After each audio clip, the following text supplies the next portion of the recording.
আপনি কি আপনার আশেপাশের সমালোচকদের কথায় অত্যন্ত বিরক্ত হয়ে থেমে গিয়েছেন? তাহলে এই ভিডিওটি আপনার জন্য।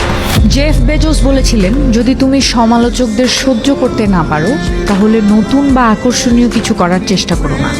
এই কথাটা শুধু একটি উক্তি নয়, এটা জীবনের বাস্তবতা। যখনই আপনি স্বপ্ন দেখবেন বা ভিন্ন পথে হাঁটবেন, নিজের মতো করে বাঁচতে চাইবেন, তখনই দেখবেন চারপাশ থেকে সমালোচনার তীর ছুটে আসছে আপনার দিকে। সাথে সাথে দেখবেন মানুষ আপনার সাহস নিয়ে প্রশ্ন করছে, আপনার সিদ্ধান্তকে বোকামি বলছে। কিন্তু মনে রাখবেন, যারা আজ বিশ্ব বদলে দিয়েছে তারা সবাই এই সমালোচনার আগুন পার হয়ে এসছে।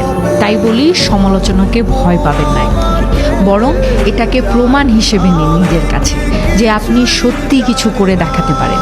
সাধারণ পথে চললে কেউ কিছু বলে না, অসাধারণ পথে শুধু বাধা আসে। তাই বলবো, আপনার স্বপ্ন আপনার নিজের, সমালোচকদের মতামত নয়।